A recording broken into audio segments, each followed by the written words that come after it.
Hi friends, అందరికీ welcome back to my channel. ఈరోజు వీడియోలో గుత్తి వంకాయ రెసిపీ ఏ విధంగా ప్రిపేర్ చేసుకోవాలో నేను మీ అందరితో షేర్ చేద్దామని అయితే అనుకుంటున్నాను. ఎప్పుడు చేసినా నార్మల్గా స్టవ్ పైన వట్టి గిన్నెలో చేస్తానన్నమాట. బట్ ఈసారి అయితే కుక్కర్లో చేశాను.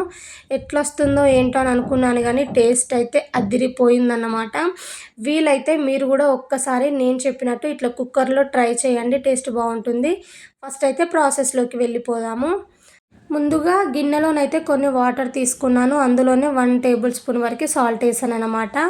ఇక్కడ నేను తీసుకున్నది అయితే తెల్ల వంకాయలతోనైతే ప్రిపేర్ చేస్తున్నాను. బట్ ఈ వంకాయలతో చేసినా కానీ చాలా బాగుంటుంది. ఎందుకంటే నేను చాలాసార్లు ట్రై చేశాను అనమాట. ఈ వంకాయలతోనే బాగా కుదిరింది టేస్ట్ అయితే. సో ప్లస్ ఇవి వచ్చేసి అయితే నేను 3 కిలోల వరకు తీసుకున్నాను. మీరు ఇదే ప్లేస్లో బ్లాక్ వంకాయలనైనా తీసుకొని అయితే ప్రిపేర్ చేసుకోవచ్చు. సో చూడండి, నార్మల్గా 4 ఘాట్లు పెడితేనే బాగుంటుంది. బట్ ఇట్లనే అయితే ఎక్స్ట్రా ఘాట్లు పెడుతున్నాను.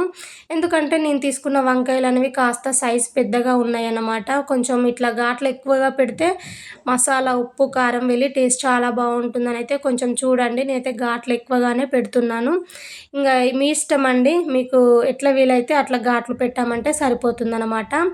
మనం వంకాయలను అయితే కట్ చేస్తున్నప్పుడు నీట్గా అలా పురుగు ఉందా లేదని అయితే చెక్ చేసుకొని మరీ వండాలన్నమాట. ఒక్కొక్కసారి బయటికి చూడడానికి వంకాయలు ఫ్రెష్గా ఉన్న లోపల పురుగు ఉంటుంది కాబట్టి అన్నీ చెక్ చేసుకొని అయితే ఈ సాల్ట్ వాటర్లో వేసేసానన్నమాట. ఇప్పుడు స్టవ్ పైన గిన్నెను పెట్టుకొని అయితే 2 టేబుల్ స్పూన్స్ వరకు అయితే పల్లీను వేసుకొని బాగా వేయించేసుకోవాలి. ముఖ్యంగా పల్లీలు వేగేటప్పుడు ఏంటంటే ఫ్లేమ్ అనేది అయితే సిమ్లోనే పెట్టండి. సిమ్లో పెడితేనే పల్లీలు అనేవి లోపలి దాకా మంచిగా వేగుతాయి అన్నమాట. అట్లీస్ట్ వేగడానికి ఒక 2 మినిట్స్ అలా పడుతుందన్నమాట. పల్లీలు అనేవి చక్కగా వేగిన తర్వాతకి ఇందులోకి అయితే ధనియాలను అయితే యాడ్ చేస్తున్నాను. 1 టేబుల్ స్పూన్ వేసాను. అలాగే 1/2 టేబుల్ స్పూన్ వరకు జీలకర్ర, లైట్గా స్పైసెస్ ఇలాచి, చెక్క, 2 లవంగాలు అయితే వేసాను. 4-5 జీడిపప్పు పలుకులను వేసామంటే గ్రేవీ అనేది బాగుంటుంది. టేస్ట్ అయితే నెక్స్ట్ లెవెల్ ఉంటుందన్నమాట. సో మనం వేసిన అన్నిటిని అయితే లైట్గా ఫ్రై చేసుకోవాలి. ఒక 2 నిమిషాలైనా కానీ ఫ్రై చేశారంటే సరిపోతుంది. సో చూడండి, ఇవైతే చక్కగా వేగిపోయాయి. ఇప్పుడు ఇందులో 1 టేబుల్ స్పూన్ వరకు అయితే నేను నువ్వులు వేస్తున్నాను అన్నమాట. నిజానికి గుత్తి వంకాయలో నువ్వులు వేసి చేస్తే కూడా చాలా బాగుంటుంది. ఈ నువ్వులు లేనట్టయితే మీ దగ్గర ఎండు కొబ్బరి ఉన్న యాడ్ చేసుకోవచ్చు అన్నమాట. నువ్వులు ఎప్పుడైనా లాస్ట్లో వేయాలి, ఎందుకంటే మనకి తొందరగా వేగుతాయి కాబట్టి. మనకి లాస్ట్లో వేసేసి చూడండి, లైట్గా ఇట్లా చిటపట అన్న తర్వాతకి అయితే స్టవ్ ఆఫ్ చేసుకుంటే సరిపోతుందన్నమాట. సో వీటినైతే పూర్తిగా చల్లారబెట్టుకోవాలి. పూర్తిగా చల్లారిన తర్వాతకైతే మిక్సీ గిన్నెలోకి అయితే యాడ్ చేస్తున్నాను అనమాట. సో వీటన్నిటినైతే మిక్సీలోకి యాడ్ చేస్తున్నాను.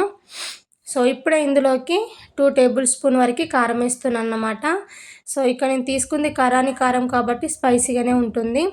అలాగే టేస్ట్కి తగ్గట్టు సాల్ట్, 1/2 టేబుల్ స్పూన్ వరకు పసుపు వేసుకొని అయితే వీటన్నిటిని ఫస్ట్ మెత్తగా గ్రైండ్ చేసుకోండి. ఇట్లా గ్రైండ్ చేసుకున్న తర్వాతకి ఇందులోకి ఆనియన్స్ అయితే వేస్తున్నాను. 2 మీడియం సైజ్ ఆనియన్స్ ఇట్లా స్లైసెస్ లాగా కట్ చేసేస్తున్నాను. అలాగే 1 టమాటో అన్నమాట, ఇట్లా పొడుగ్గా కట్ చేసి యాడ్ చేసి ఎంత వీలైతే అంత మెత్తగా గ్రైండ్ చేసుకోండి. సో గుత్తి వంకాయలోకి అయితే మసాలా అయితే రెడీ అయిపోయింది. ఇప్పుడు స్టవ్ పైన అయితే నేను కుక్కర్ను పెట్టాను. మీరు కావాలంటే నార్మల్ గిన్నెలోనైనా ప్రిపేర్ చేసుకోవచ్చు. సో ఫస్ట్ అయితే ఆయిల్ వేసుకొని ఆయిల్ మంచిగా వేడైన తర్వాతకి 1/2 టేబుల్ స్పూన్ జీలకర్ర, 4-5 పచ్చిమిర్చి చీలికలు, కొంచెం అంతా కరివేపాకు వేసుకొని అయితే వీటిని బాగా ఫ్రై చేయండి. ముఖ్యంగా ఇందులో కరివేపాకు పోపులో వేయడం వలన టేస్ట్ చాలా బాగుంటుంది. ఇప్పుడు ఇందులోకి 1 టేబుల్ స్పూన్ వరకు ఫ్రెష్గా ప్రిపేర్ చేసి పెట్టుకున్న అల్లం వెల్లుల్లి పేస్ట్ వేయండి. టేస్ట్ బాగుంటుంది. అల్లం వెల్లుల్లి పేస్ట్ని కూడా ఆయిల్లో బాగా ఫ్రై చేసుకోవాలి. ఒక 2 నిమిషాల పాటు అయినా కానీ ఫ్రై చేశారంటే చక్కగా వేగిపోతుంది. సో మనకి మంచిగా వేగిన తర్వాతకైతే మనం ముందుగా కట్ చేసి పెట్టుకున్న వంకాయలను అయితే ఇందులోకి యాడ్ చేస్తున్నాను. సో చెప్పాను కదా, 3 కిలోల వరకు వంకాయలు తీసుకున్నానని. సో ఆ వంకాయలను అయితే ఘాట్లు పెట్టి అయితే ఇందులోకి యాడ్ చేస్తున్నాను. వంకాయలకైతే మంచిగా ఆయిల్ పట్టేలాగా మిక్స్ చేసేసి ఇప్పుడు దీని పైనుంచి అయితే మూతను పెట్టేసుకొని ఫ్లేమ్ అనేది సిమ్లోనే పెట్టేసుకొని 5-6 నిమిషాల పాటు అయినా కానీ వంకాయలను మంచిగా మగ్గించేసుకోవాలి. ప్లస్ మధ్యలో మధ్యలో ఇట్లా మూత తీస్తూ చెక్ చేయండి, ఎందుకంటే మనకు అన్నీ సమానంగా వేగుతాయి అన్నమాట. సో మీకు చూపించడం కోసమే నేను మూత తీసి కలబెడుతూ మరి చూపిస్తున్నాను. సో మళ్ళీ మూత పెట్టేసుకొని అయితే పూర్తిగా 5-6 నిమిషాల తర్వాతకి మళ్ళీ చూపిస్తున్నాను అనమాట. సో చూడండి, వంకాయలు అయితే చక్కగా మగ్గిపోయాయి. ఇట్లా మగ్గితే సరిపోతుందన్నమాట. మళ్ళీ మనం గ్రేవీకి వేస్తాం కదా, అప్పుడు ఇంకా మంచిగా ఉడుకుతుంది. సో ఇప్పుడు ఇందులోకి మనం ముందుగా మిక్సీ పట్టి పెట్టుకున్న మసాలా పేస్ట్ ఉంది కదా, సో దీని మొత్తాన్ని అయితే ఇందులోకి యాడ్ చేసుకోండి. మంచిగా వంకాయకి పట్టేలాగా బాగా మిక్స్ చేయండి. ఇంకా గుత్తి వంకాయ అంటే నార్మల్గా వంకాయలకు స్టఫ్ చేసి వండినా బాగానే ఉంటుంది, బట్ టైం లేదన్నప్పుడు ఇట్లా సింపుల్గా చేసినా బాగానే ఉంటుంది. ఇంకా మూతను పెట్టేసుకొని అయితే ఇంకొక 5-6 నిమిషాల పాటు అయినా కానీ మంచిగా మగ్గించాలి.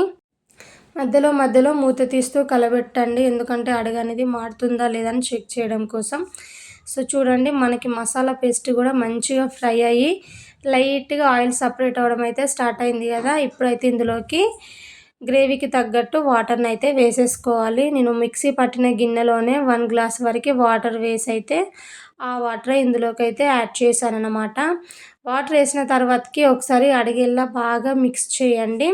తర్వాతకి దీనిపైనుంచి మూతను పెట్టుకొని అయితే జస్ట్ 1 విజిల్ వచ్చేదంటే సరిపోతుందన్నమాట. మరీ ఎక్కువ విజిల్స్ అయితే రానియకండి, 1 విజిల్ సరిపోతుంది. విజిల్ మొత్తం వచ్చి కుక్కర్లో ఉన్న ప్రెషర్ మొత్తం పోయిన తర్వాతకి తీసేసి అయితే చూపిస్తున్నాను. సో చూసి ఇలా ఎంత మంచిగా గుత్తి వంకాయ అయితే ఉడికిపోయింది. ఇందులోనే కొంచెం అంతా గరం మసాలా పౌడర్ని అయితే